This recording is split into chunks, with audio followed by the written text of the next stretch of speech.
Ini sekarang tentunya ini kan nggak mudah ya. Mungkin apa yang suka dukanya karir di dunia entertain itu seperti apa sih?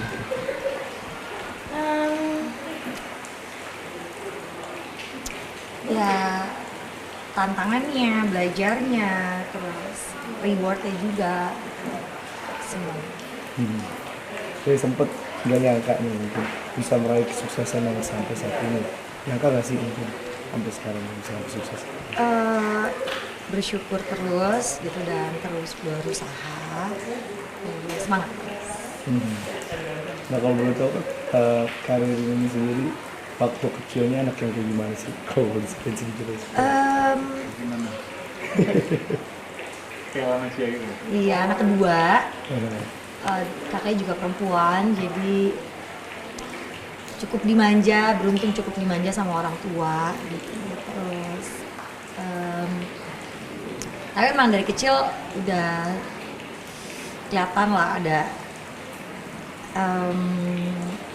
apa ya, anaknya tuh kayak pantang menyerah gitu loh, dan dia emang lumayan keras gitu anaknya, lumayan waktu kecil tuh keras kepala, bukan keras kepala tapi kayak keras gitu, gigih untuk mendapatkan sesuatu. Jadi dari kecil tuh sampai besar sekarang kurang lebih aku pertahankan dengan sifat yang seperti itu ya. Emang kalau punya kemauan tuh keras untuk mendapetinnya, jadi nggak mudah nyerah, jadi emang siap berjuang gitu di kehidupan yang nyata.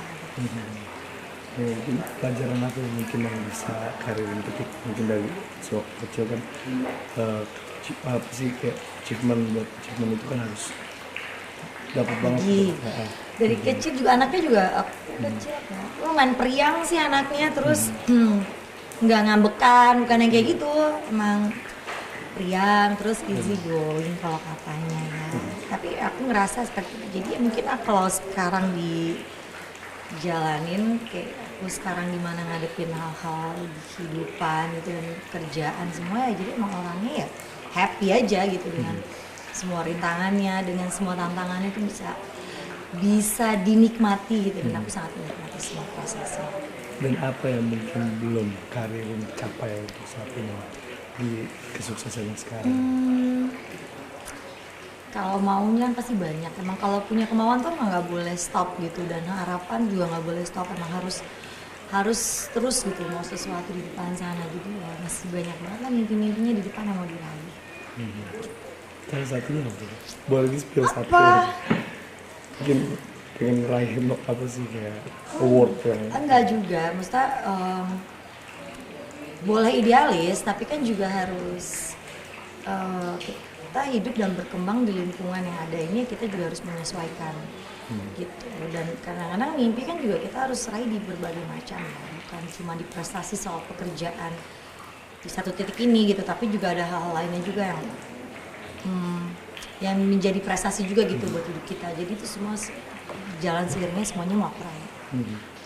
kayak buat Bang Ijong sekarang mungkin awal mulanya Bang Ijong sendiri terjun ke dunia entertain. Boleh ceritain sih masuk ke dunia hiburan itu seperti apa prosesnya?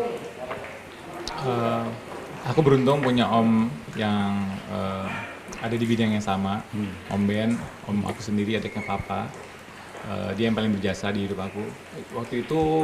Waktu SMP, Om Ben narik aku, suruh aku ke Jakarta. Aku dulu di Medan, di Siantar, terus ikut merantau sama sama opung dua-duanya di Bandung. Terus habis itu ditarik sama Om Ben ke Jakarta untuk ikut pemilihan model waktu itu Coverboy tahun 95. Terus ya di situ awalnya begitu ikutan pemilihan model, langsung ada terus berkat syuting iklan, jadi model video klip, model iklan segala macam sampai sinetron. Ini banyak yang nggak tahu nih kalau Bang Ijong sendiri dulunya pernah jadi pengamen, termasuk karir ini mungkin tahu nggak sih kalau Bang Ijong pernah jadi? Kau tahu sih udah lama banget nggak bahas itu loh. Mau tahu nggak? Pernah dengar? Pernah cerita? Iya, jadi waktu itu Bagian dari perjuangan hidup. bagian dari perjuangan. Waktu itu kan emang sekeluarga merantau lagi penuh dengan perjuangan gitu. Hidup ada up and down gitu. Kebetulan waktu kita pindah ke Bandung, kita benar-benar totalitas pindah, meninggalkan semua di Medan dengan apa adanya gitu, sama adanya apa. Ya udah, opung waktu itu ngasih aku uang sekolah, uang jajan, uang sekolah itu ya average gitu, terbatas gitulah. Akhirnya udah aku belajar biliar pertama, terus teman-teman ada yang di angkot gitu suka nyanyi-nyanyi, tapi kok bisa cepet banget dapet duit gitu. Aku juga akhirnya ikutan belajar. Ya udah, ternyata itu aku baru tahu berapa tahun kemudian kalau itu artinya ngamen gitu. Jadi kita nyanyi-nyanyi, bukan nyanyi-nyanyi yang asal yang orang maksa gitu ya, tapi benar-benar nyanyi yang benar-benar kita butuh uang dan kita juga tulus mintanya gitu. Ya namanya ngamen yang serius gitu. Gitu cara aku mencari duit. Mungkin jiwa seninya ya. Jiwa seni kan udah. Jadi mencari jajan dikit-dikit Dari kecil. dari situ. Terus zaman dulu kan kalau orang mau ngasih tuh bukan kayak orang sekarang yang kayak memandang orang tuh macam-macam sekarang sih gitu. Dulu sih orang bisa ngeliat mana ketulusan tuh. Sambil aku main biliar, aku belajar biliar, jago biliar, akhirnya bisa menang dapat banyak uang jajan dari situ. Karin mungkin menanggapi Kaijong yang dulunya yang mungkin settle juga ya, bisa dibilang settle sama masa hidup itu seperti apa? Itu dia. Buat aku semua orang itu kan punya kisah perjalanannya itu beda-beda ya, dari kecil. Makanya aku bilang tadi aku bersyukur nih, beruntung aku dari kecil tuh dimanjain gitu sama orang tua ya kan, dari 2 bersaudara doang. Dua-duanya anaknya perempuan, nih kebayang kayak apa dimanjain.